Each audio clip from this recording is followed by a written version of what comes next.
everybody. Would like to welcome you to Miriam O'Donohoe's launch of her first poetry book. I'm Eleanor Cummins. Came down from the Salmon Bookshop to do MC duties. So you're all very, very welcome.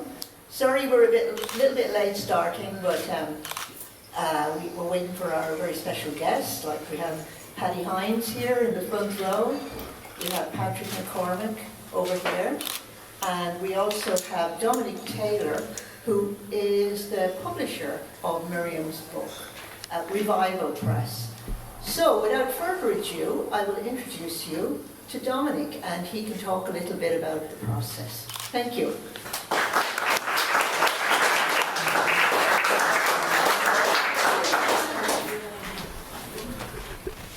Great. Thank you, Eleanor.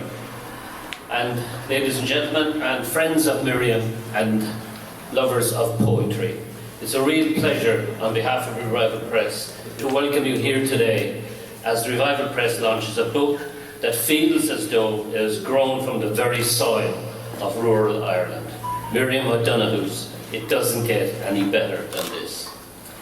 At Revival Press, our mission has always been simple: to champion voices rooted in community, culture, and lived experience. We publish work that speaks honestly, that preserves the stories and rhythms of Irish life, and that gives space to writers who carry those traditions forward. Miriam's collection embodies that mission completely. And coincidentally, we have adopted the words of John Millington Synge as our mantra and motto, that poetry must have its roots in the clay and soil of our communities. And I'm also very proud to say that Miriam's book is the 220th book we have published since we began our community publishing project back in 2008. And I don't want this to sound like a numbers game, but I think it is worth mentioning that that's one new title published every month for the past 18 years, and all done without any serious funding. Tonight we publish Miriam's book, which is a celebration of rural heritage, not as nostalgia, but as a living, breathing reality, through poems that move from the Burren's limestone folds to the intimacy of farm life. Miriam captures the interconnectedness between people, land, and memory. Her work reminds us that the ordinary is never ordinary at all. It is full of music, labour, tenderness, and the quiet wisdom of nature. In fact, Miriam has taken the wisdom of the poet Mary Oliver, who in her poems sometimes she advises poets to pay attention, be astonished, tell about it. And this is exactly what Miriam has done so eloquently. Of course, what makes this collection truly significant is its authenticity. These poems are not imagined from afar, they are lived. They honour biodiversity, community, tradition, and the deep emotional landscape of rural life. They also speak to resilience, to the beauty of slowing down, and to the truth that meaning is often found in the simplest moments. Revival Press is proud to stand behind a book that enriches our cultural record and reflects the values of our community publishing project: fairness, accessibility, and artistic integrity. So today, we celebrate Miriam, her craft, her vision, and her generous spirit, and we celebrate the world she brings to life in these pages. It Doesn't Get Any Better Than This is more than a title. It's a reminder to pause, to look around, and to appreciate the richness of the world we share. Thank you all for being here, and please join me in congratulating Miriam O'Donohoe on this beautiful and important book. Thank you very much.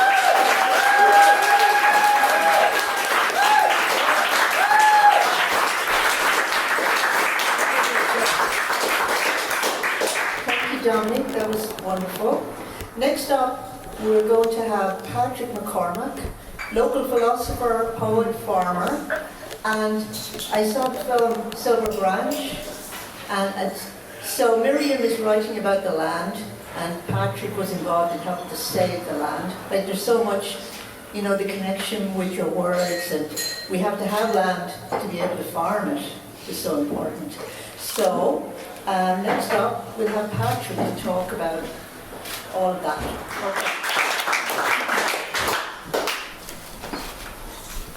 I don't know who came up with the line poet and philosopher. But, a peasant farmer of the lowest degree might be more accurate. Like, but we're here obviously to cheer on Miriam, and it's a wonderful thing, you know. I suppose, like in the world we live in, you know, it's the history of the world, isn't it? You know, about politically, religiously, culturally. There are ordinary people that suffered under the burden of a male-dominated society. So it's marvellous when a woman amongst us has raised her hand and said, I have a story to tell. And I was always curious as to what ignites the creative spur, like what makes a person write, like. And I don't think any artist can perform or any poet can write without passion. Creative passion is a beautiful and wonderful virtue. And, you know, for the poet, passion is the thunder in the poet's heart. Our friend, God be good to him, John O'Donohoe, used to say, the call to a creative life is a call to dignity, a call to a life of adventure and vulnerability. And Miriam's adventure began in a limestone valley surrounded by the exotic curvature of the East Burren Hills. And in her poems, really, Miriam's poems are about a woman's journey through nature and with nature. And also, she highlights how we are tied to the land. You know, that the ancient Celts had a belief, like they believed the tribe was part of the landscape, and the hinterland was the spirit world. They believed both were joined in a mystical bond. You know, and I suppose like those of us who were involved in farming, like Paddy Hines now, you know, down through the years, he was talking about all the tillage they done in the war period, coming down in the car, and 2 pairs of horses working since he was a child. But we still possess in the farming community this communal relationship with the land. And this communal relationship through work and generation and ritual down through the years, this communion became a cultural force. And out of that cultural force, this is the cultural force that has shaped our music, our language, and our art. So, like, it's a wonderful celebration, like it, you know, it was Yeats said actually, you know, Yeats said that landscape was the defining line. Everything comes from landscape. Landscape was the defining line. And after all, like, you know, the most profound biblical encounters did not happen in churches or schools or whatever, like. They happened in landscape, in mountains, in oceans, in deserts, and in rivers. Like, so we're here today standing with Miriam, and not alone, I know where she came from, and I know her people, and her ancestors are cheering her on tonight as well. So God bless you, Miriam, and onwards and upwards. And it's a great day for the women of the Burren, and it's a great day for the women of Ireland. So, Hi everybody, and now the lady of the hour. But before Miriam comes up, I just want to say how we met Miriam. She arrived into the garden at Salmon, and we were having workshops, and we'd sit outside, and herself and her partner John arrived and started sharing their poetry. And she's amazing, the tenacity of this woman, to go from, I'm coming to a little workshop, to a few years later, she has a book out, and it's a beautiful book. And I was reading through it, and there's one poem where you talk about John picking some berries for you. And it's just lovely. So when I was looking for the poem, I was saying, where's the poem about blackberries? But then when I read it, it doesn't say what berries they are. And it's just lovely, you know. And she'll tell you herself. I wouldn't want to be up here reading all your poems. But to see Miriam blossom from when she arrived and the encouragement she got from other poets and writers who are here tonight to celebrate her, who came from, you know, far and near. So she's a beautiful lady and a beautiful poet. And without further ado, let's hear it for Miriam O'Donohoe.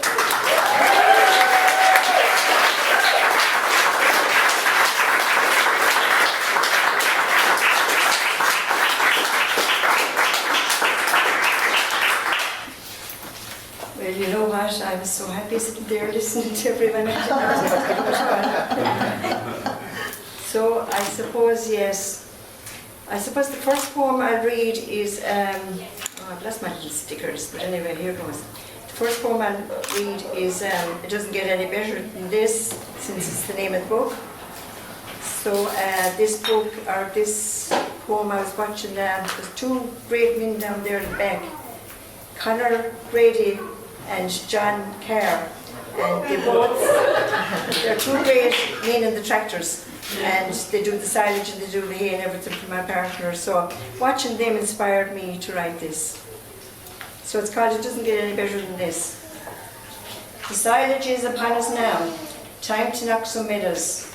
Sure, the grass is just leaping out of the fields, the highlight of any farmer's year. The old moor all greased up and ready to go, the weather on our side. So one last look, she's looking good all right. Here comes Paddy with the John Deere. We'll hook her up, roll her out of the yard. Let's get this silage in the pit. Down to the 4 acres we go. Oh, the sweet smell of grass. It doesn't get any better than this. Keep her straight now, Paddy. Nice even rows. Keep her out from the hedge. Take her easy round the bends. Wall to wall sunshine. Sure, it's just baking up here. Yeah, the silage is upon us now. Sure, it doesn't get any better than this.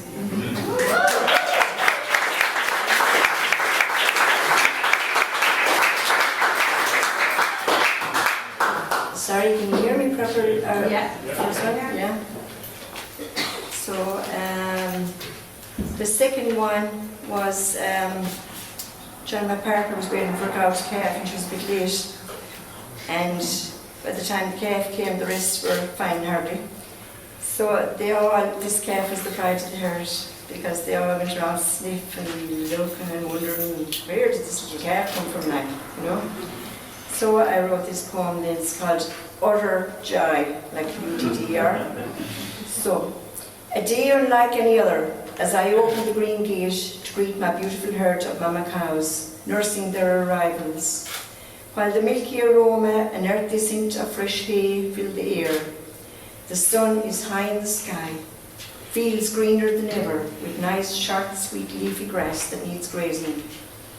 This time I left the gate open behind me, releasing a surge of energy, as mama cow nudged their calves forward, big brown eyes filled with wonder, followed by a sniff and a snort. The stampede begins, as mother and babies hightail it across the field.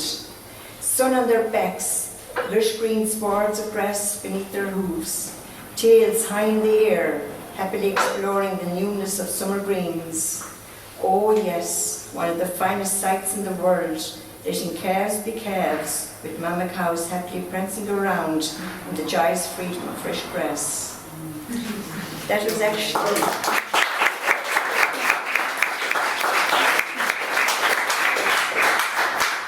Sorry, as I say, my stickers fell off, so that was actually the cattle out after being in all winter, as most of you have realised now. So, yes. So, just want to read this one. It's called The Simple Joys of Christmas. And it's years ago when we'd have lambs, you know, the sheep would have lambs and she might have enough milk for all of them. So my mother would bring a lamb in the tea chest and I'd be the one to feed the lamb. So I'd be delighted, like it was a big responsibility, you know, at that time. So this is just a poem I wrote on recollection of that. The simple joys of Christmas. On Christmas Eve night, my father guided us through another decade of the Rosary. A sure sign it was time for bed. As I was informed, Santa would not come down the chimney if he heard any noise at all. But try as I might, I could not sleep. What if Santa forgets my St. John and pram? What if he can't find my house? Finally I was dozed, only to be woken by the cheerful melody of a robin outside my window. I sprang from my bed, running at the speed of a reindeer, only to become distracted by the faint bleats from an old tea chest by the shadow of a glowing fire. There, a soft, fluffy, black-faced lamb rested peacefully in a cosy straw bed. This little one's mother hadn't enough for all three, so it's your job now to feed her and care for her. At just 7 years old, I cared for that little lamb with all my might, my very own walking, talking, living Cindy doll. At Christmas I shall never forget. Thank you, Santa.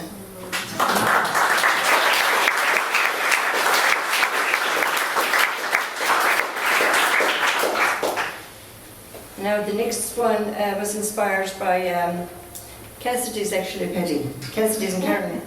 When Cassidy's closed in Carden, it was a pub where all the locals used to go. And lots of people, a few people have in cars, like, so they can't head off here and there, you know, when the pub closes. So it's a bit, they feel a bit isolated, and often they don't have other outlets, you know. So that inspired me to write this one. So it's called The Weekly Mart.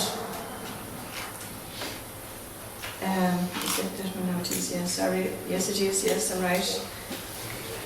Of course, Conor, you were mentioned here again, I think. And yes, so this is about John, as well, my partner, bringing the cattle to the mart, and Conor would come up and he'd load them into the trailer and off they go. So here we go. We rise at the first blush of dawn. I've got 5 head of quality cattle. Conor's got 4. He's got the tractor and trailer, I follow in the car. The Charlies are anxious, they'd never seen a trailer or been handled by anyone other than me. Conor is a skilled stockman, so we'll take them handy. We arrive at 10 unhurriedly. They enter the loading pen, making our way to the bidding ring to follow trade. Tom is in the usual spot, sizing us up as we come in, giving us a finger wave and a friendly nod. A seasonal bidder with a sharp eye for livestock. Now that his fields are fallow, Tom farms by association. Life has been difficult since his wife's passing. Once there were hordes of visitors, but now he's lucky to see the postman twice a week. He found solace in the local pub for the odd pint, but mainly the banter and the crack. And as many small pubs rang their final bell, reluctant to give up the cosy comfort of his well-worn leather bar stool, Tom felt a deep sense of despair, as the place he relied on for social interaction would soon become an empty room without a heartbeat. His only sanctuary these days is the mart, still respected for his skills and shared knowledge, a respect often denied to him by the wider community. Tom's week now revolves around the mart's timetable, where the earthly scent of cattle and the music from the auctioneer's rhythmic verse floats through the air. The Mart's Cafe has now replaced the familiar smell of malt and hops with the cosy aroma of fresh baked bread, a place where business of the day is discussed, tips traded, solutions found and gossip shared. Both Conor and I were happy with our lot. We would have liked to have got more, but I suppose that's the look of the day.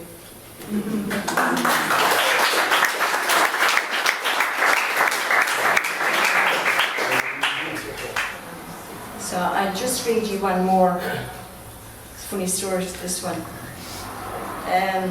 I thought one day I eat a lemon every morning. I just cut and eat it. I love them. They're supposed to be very good for you. They say they have more vitamin C than an orange. So I was cutting the lemon this day anyway, and I thought, well, I'll put the little seed into a yogurt can, and see will it grow. So it started to grow, and I was delighted. So I brought it out anyway, and I got a bit of earth and put it in a pot. got just growing bigger every day. And I said to John, oh my God, I kept sending him photographs and saying, oh, look at this, I can't believe it. And there's a flower coming out, you know. But flower came out anyway, and I think lemon trees are a white flower, but this yellow flower came out. And I said to John, how come this flower is yellow? Should it not be white? And he said, where did you get the earth? And I said, outside in the bag. Is that the earth I gave you? He said, so he bought flowers, and he had, the seeds were in the flower, or you give me earth, is it, John? Yeah. And the seeds were in the earth anyway, but it wasn't a lemon tree at all. I was delighted that it was a lemon tree. So I wrote a story about that, well, they're little stories really, even though they're free verse. So it's called My Little Lemon Tree. From a tiny hidden seed, I counted the days until the dawning, watching your leafy, aromatic leaves unfurl as you climbed a tall ash plant to meet the sun. Gentle rain softly nourishing before closing your umbrella for the night. Early morning, a light awakening, sleepy eyes opening, slowly revealing a blush of colour, filling my heart with joy. But wait, a faint glow reveals not the white I envisioned, but the deep fiery orange of a dandelion bloom. This cannot be a simple seed with a will of its own. My hopes for a tarty, zesty harvest, withered on the vine, yet captivated by her untamed spirit, I settled for a lovely lemon man.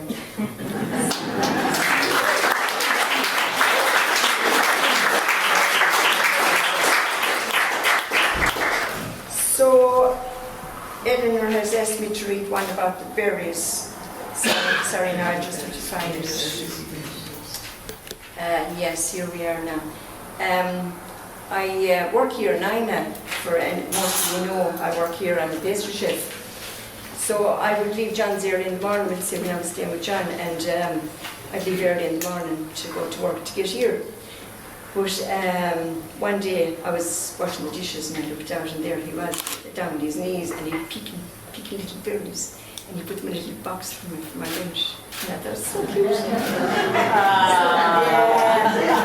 So it's called True Passion, and I finish with this one. Whilst washing breakfast dishes, I observed my love in the fruit garden, cautiously navigating briars and nettles, selecting only the finest, collecting in his cap, careful not to drop. With bright red fingers and briar-scratched knees, reflecting his love for me.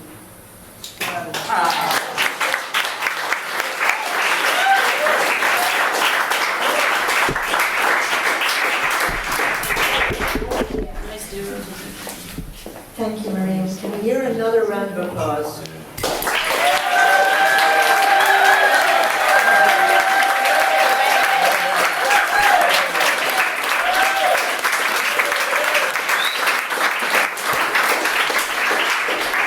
Well done, Miriam. Your first book. We'll be looking for your second book in about 2 years. And now we have Mr. Paddy Hines. And he's going to tell a few stories. And I don't know if I've met Paddy before, but we met outside the door here. And within 2 minutes, I'm like, who's this fella? He's full of crack, devilment, and wit, and probably doesn't waste any words. We were all laughing and having fun right away. So here he goes. Let's hear it for Paddy. Good evening, ladies and gentlemen. There's very few that answered me back there. Says, oh, this old lad is going to be talking to his cat. Good evening, ladies and gentlemen. Good evening. Now we're stuck in diesel.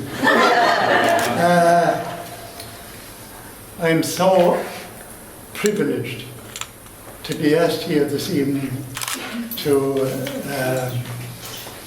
give a hand to Miriam O'Donohoe, who's only a few miles down the road from me.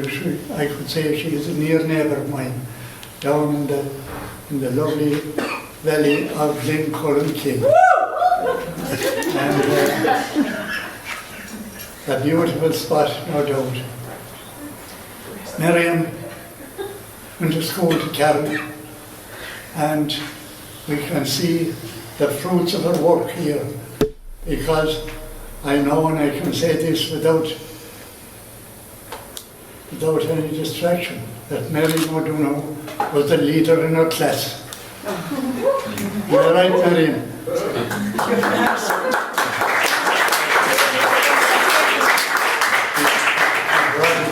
She brought it from her parents, of course. Yes. I remember her father.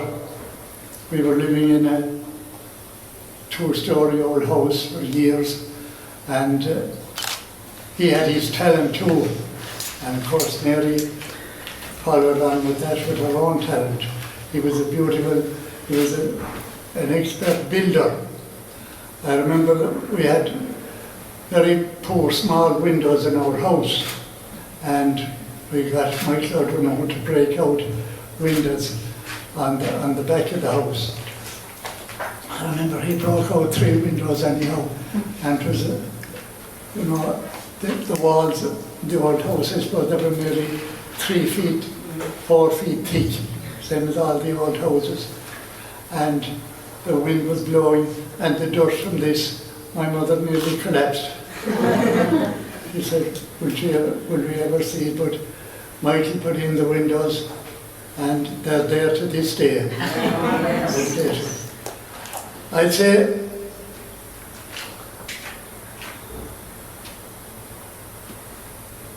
Marion,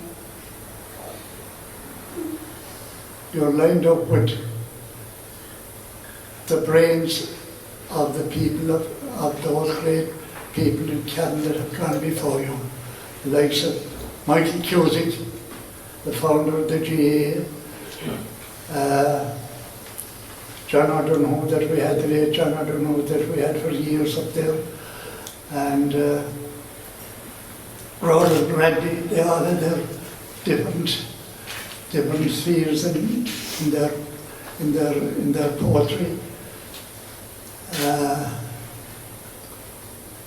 Many more that I can't remember. They were all famous Cavan men.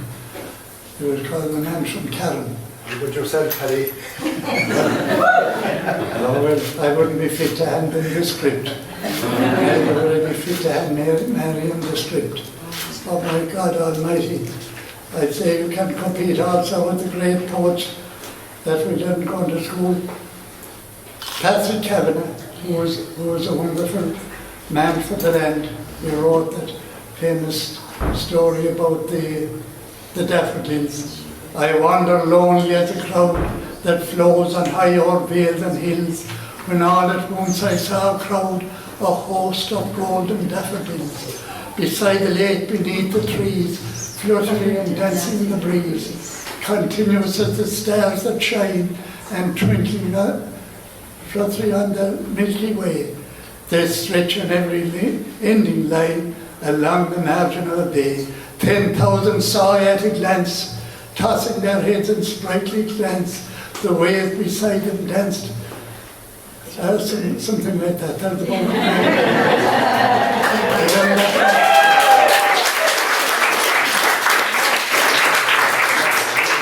Robert Sedgwick's another great poet.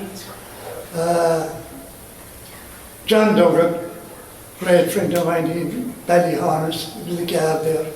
He wrote several poems. And of course, that'll be them, I'd say. But I think Miriam, I read all that. Is it about 50 poems you wrote? About that, yeah. About that, yeah. How many? There's about 50 in there. 50. Or 50, yeah. I come to them all and read every one of them. Okay. And my God Almighty tonight, but I have to congratulate you. You're standing in line with all those great poets. All we ever heard of those were 2 or 3. But I suppose they're all standing. Yeah. You're outstanding. And I know you had a tough teacher come to school as well. But if you had, by God, you were well able to bring whatever you were taught. And you have proved that in that book you wrote. That book of poems. And I suppose I've enough said, have I?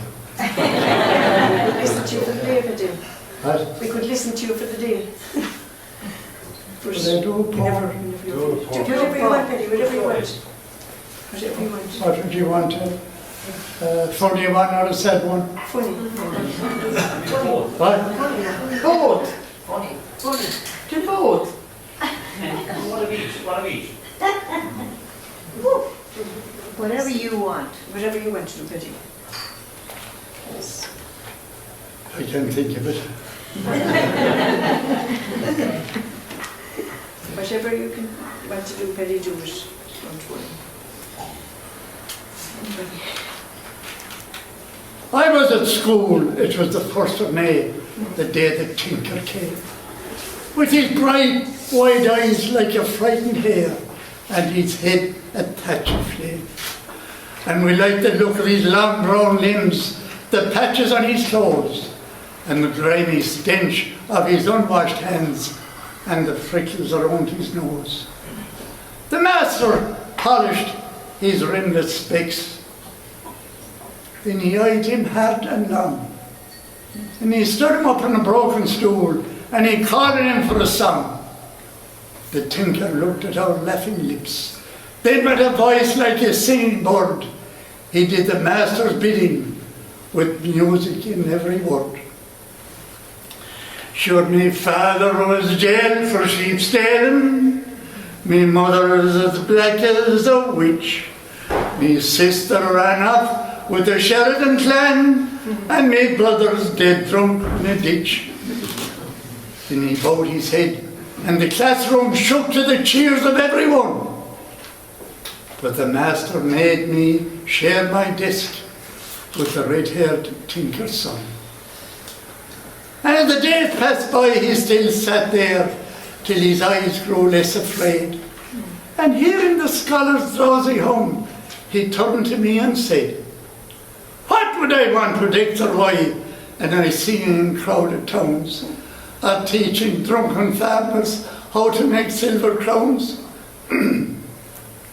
Would Euclid teach me to light a fire with green twigs in the rain, or teach me to wring a pheasant's neck so that it wouldn't screech out in pain? What would I want with irregular verbs or the meaning of Latin words, when the only music I'll ever hear is the throat of the singing birds?"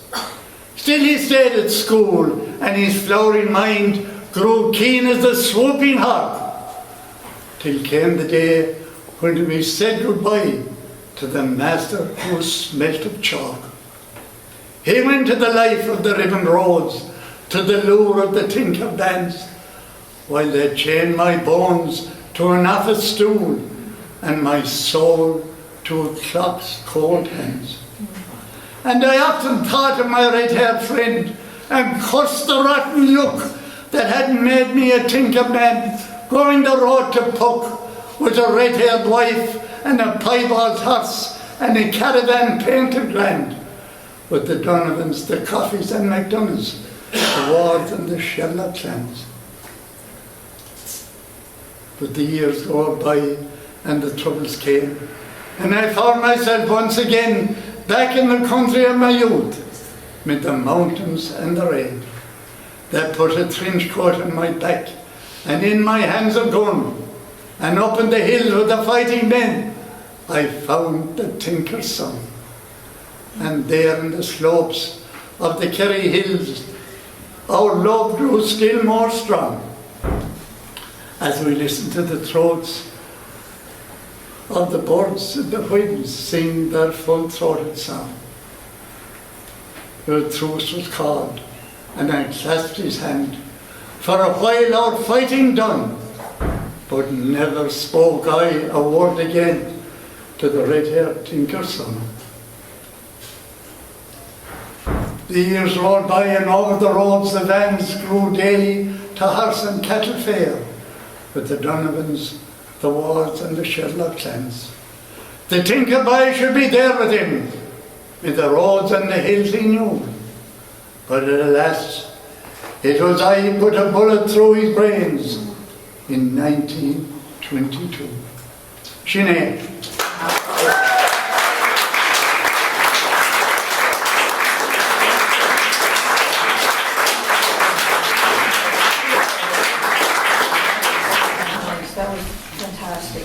Can we hear another round of applause? Yes.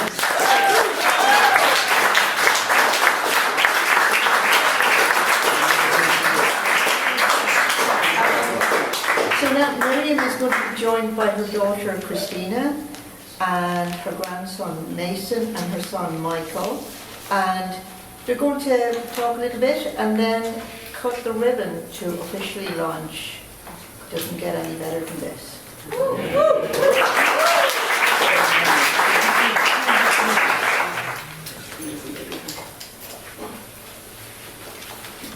Eddie, thank you for that. It was absolutely beautiful.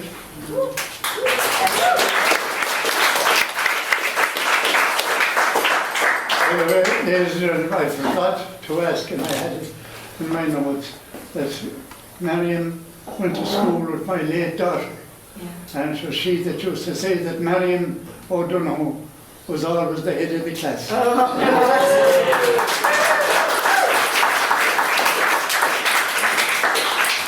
I think she was telling you fibs, Paddy, because I used to say at home that she was the head of the class. Anyway, I have just a few thank yous. I won't keep you for long. But I suppose not to keep Michael and Christine standing here all night, and my grandson Mason, my beautiful grandson, and to say that it put up with me every day, as well as my sisters Patricia, Rita and Mary. Sorry, I'm not sorry you didn't hear a word of that, did you? Anyway, they'd put up with me every day, and they'd come in like, you still at it, you still at it. Patricia, my sister, would come in, she'd go, she couldn't still be at it. She must be nearly over, she must be nearly finished. How many more have we to do? And so poor Rita, I barely ever saw her, and Mary's lucky she's in England because she missed it all, even though she was home last week, but she had to go back, which was a pity.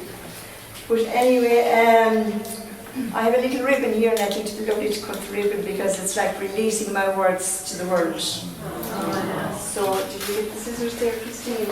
And I'll ask Mason to cut the ribbon, maybe? No, if it's shiny, no. We'll just Do it together. Exactly. Very good. So, we're cutting the ribbon. I just feel it's releasing my words to the world.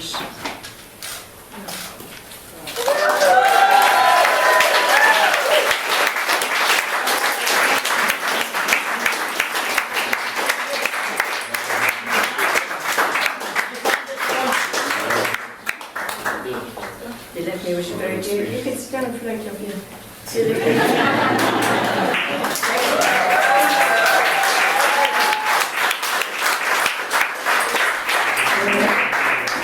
So there's just a few people I'd like to thank. Am I all right? Mike? Just chat away. Yeah. Okay, I'll chat away. I'll be here all night, so. Well, thanks for being here this evening, and of course looking down the room I see many faces who helped me to turn my wild dream that I had at the time into a real physical book, and it's just wonderful. And you know, they say writing is a lonely business, but standing here today I never felt so supported, really. Now, first and foremost, I dedicate this book to my mother and father, and I have a photo of them there in the bar. So anyone that doesn't know them, but most of you know them. And it was they that planted the seed of knowledge in my mind and nurtured it before leaving this world a better place. And of course that's Bridget and Michael O'Donohoe of Glencrum, Kilcarn. So would you join me in a brief moment of silence just to honour them, please? Thank you. And to the rest of my family, thanks for the endless patience throughout writing this book, especially to my son Michael, daughter Christine, and my three wonderful grandchildren, Mason, Bobby and Bennett. Now before I say anything else, I have to thank this beautiful woman, this wonderful woman. Her name is Eleanor Cummins, and Eleanor, who is manager at the Salmon Bookshop. And also it's another wonderful lady that couldn't make it here tonight is Jessie Lynn Denning, founder, managing director and chief editor of Salmon Poetry. Thanks Eleanor for keeping the ship steady and making sure this evening ran so smoothly. And not only this evening but for the past 4 years, Eleanor and Jessie as well have been there with me from day one of my journey. So thank you both for your belief in my poetry, your steady patience and your constant support.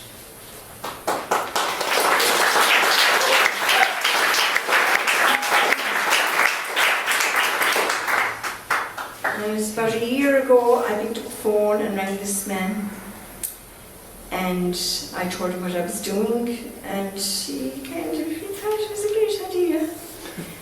And every writer, I suppose, needs someone they can trust to look at their raw words and help them shape them into real poems. So the man I found, he didn't just edit commas and full stops. He truly understood the heart of these poems from day one, and this is Dominic Taylor of Acknowledgements.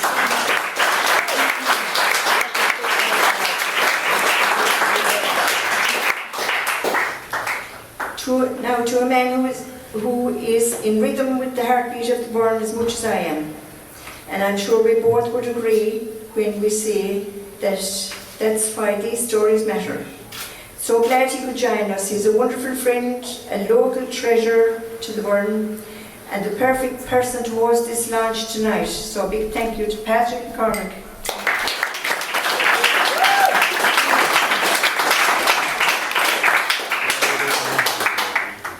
Also, tonight we were joined by a living legend from the Burren, a master of storytelling, a very dear friend who celebrated his 98th birthday just this week. Am I right there, Paddy? You're 10 years out. A man who has the history of the land in his bones and the best stories in his heart, Mr. Paddy Hines.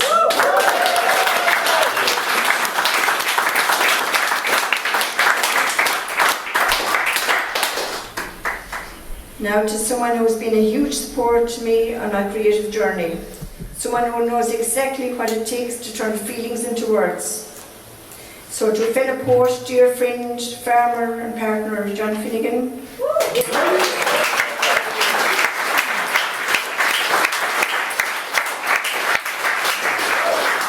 Also to the two good neighbours there, Conor O'Grady and John Clare.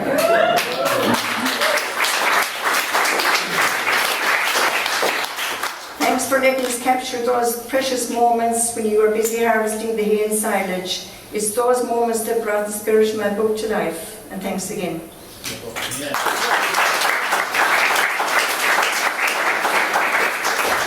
if you have a glass in your hands, would you raise them to childhood memories, the beautiful Burren landscape, and most of all to you for your wonderful company tonight. And just say cheers. Cheers. We're nearly there now. Thanks to the proprietor of the Good House here in Inagh, Mr. Patrick O'Connor, for this wonderful space here tonight. To the manager, Ger Keating, for setting up the room tonight. It's just perfect. To the musician, Brendan Keane from Inagh, he'll be here shortly now. We'll push back the chairs and you can dance or sing a song or do what you like. And his attention to detail is absolutely perfect. When he'll be in a minute, but you'll see his music is wonderful. A big thank you to Anthony O'Connor, our photographer here.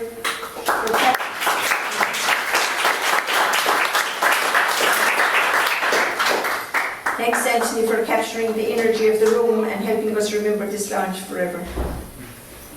And last but not least, a big thank you to our head chef. Her name is Sharon Connell. And she has been working hard behind the scenes in preparation for later, so there'll be a little bit of food later. So don't run home, okay? So listen, that's it now. And thank you very much all for coming here tonight. Okay?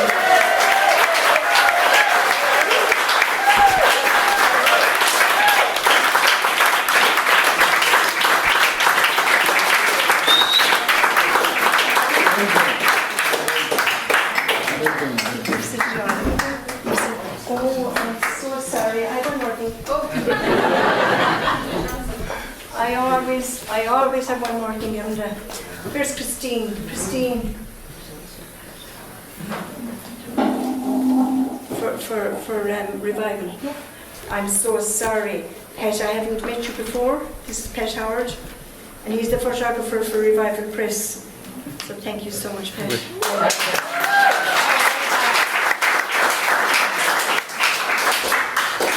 That wasn't the one thing. The one thing is my publisher. Oh, I suppose he was sticking me emailing with like 2 questions and always asking him because it was my first rodeo, and I didn't know where I was going really.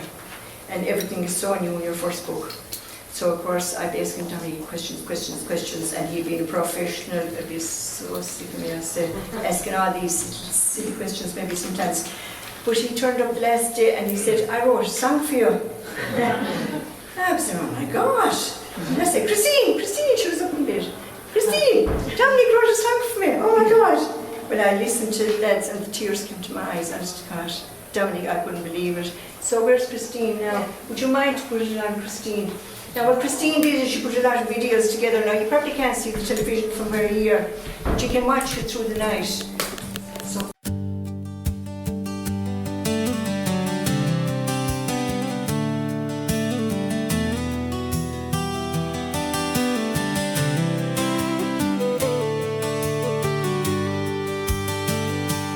morning breaks on the limestone plain, mist rising soft over Karen again.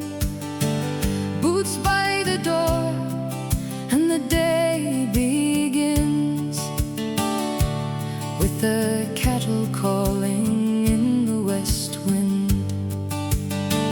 I walk the fields my father knew, every furrow holding something true. And standing here in this wild earth bliss,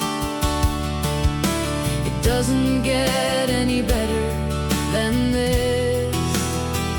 From the Burren stones to the ocean's kiss, it doesn't get any better than this.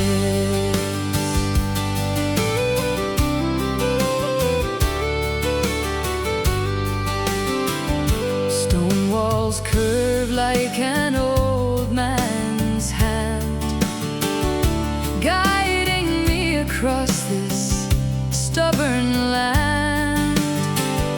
Wildflowers bloom where no soil lies, little miracles beneath gray skies.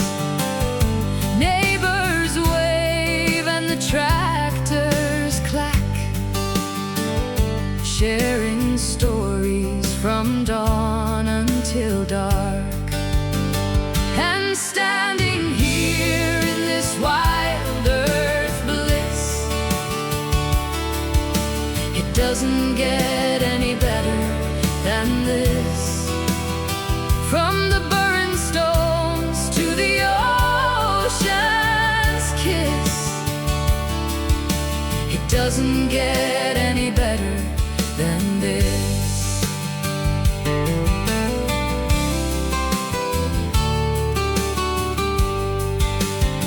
It's silage time and the meadow's about to fall. The old mower waits for Paddy's call. John Deere is rolling in sunshine like brass, down to 4 acres for the sweet smelling grass. Nice even rows and steady round the bends. Summer's blessing shines on us again.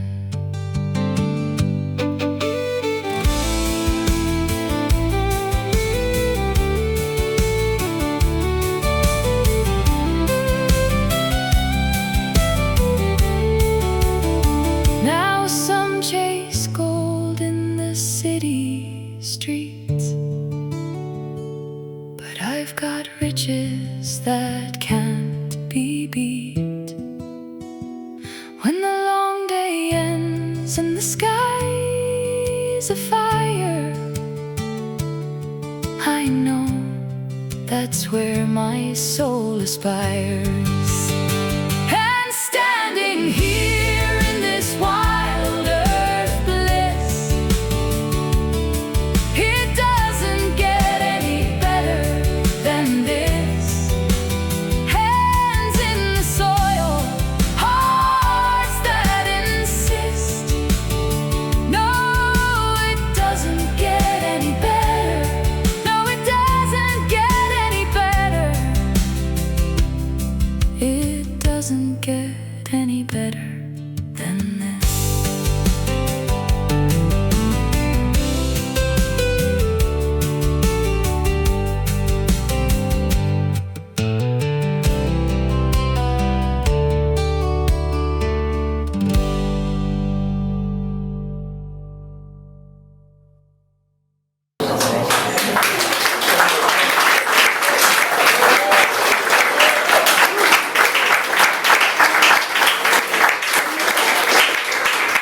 So yes, Dominic, I thought that was just beautiful, and thank you again, Dominic.